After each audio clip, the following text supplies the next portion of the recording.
The saints, the sages, the masters of all religions, in fact, emphasize being in the present moment, emphasize mindfulness, emphasize the power of now. Right here, right now. It's my only hope for peace. It's my only hope for happiness. I always say you cannot be happy yesterday or tomorrow. You can only be happy right here and right now. And so, how to be in the present? Well, the first and most powerful way, really, that I have found is your breath.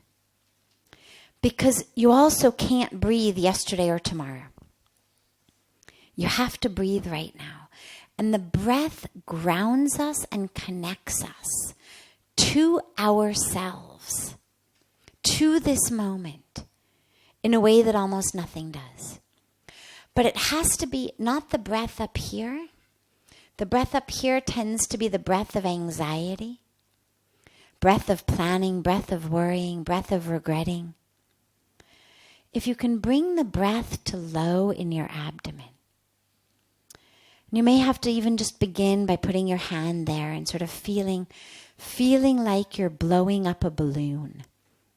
Put the hand, just below your belly button and above the groin. And as you inhale, just see, can you really feel like you're pushing your hand out, like you're blowing up a balloon? And then as you exhale, it relaxes, like a balloon is deflating.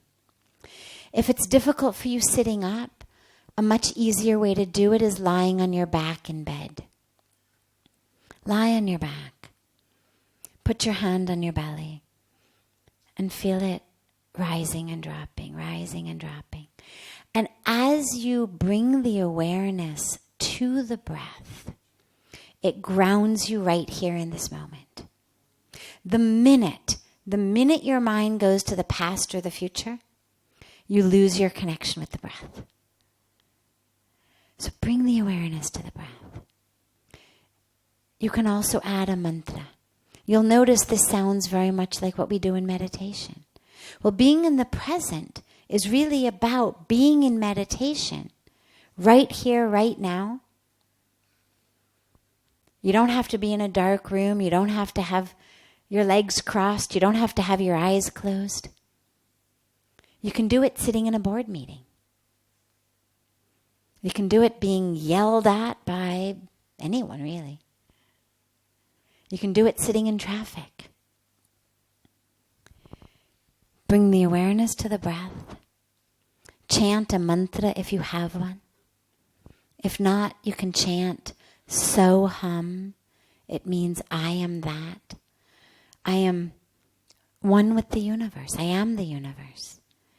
And it's very hard to be really upset about, the deal that went wrong yesterday, or the guy who cheated you last week, or what's going to happen in your meeting tomorrow, while you're simultaneously aware that I am creation, I am the universe. Somehow, suddenly, everything else pales in comparison. Be there. Another beautiful technique is being in the heart. Because love, you can also not love yesterday or tomorrow. You love right here, right now. And so, different practices, depending on where you are, what's happening. But breath and heart. And of course they go together, because you can love while you breathe. But bring the awareness to the heart. Can you feel love? Can you feel love in this moment? It doesn't necessarily have to be love for the situation you're in. You don't have to necessarily love the board of trustees or love being yelled at by, your parent or spouse or an in-law or an employer. But nonetheless, can you connect to the universal source of love? Put your hands on your heart, feel it. Brings you right here, right now. And so between those two, you should be able to come back to the present moment.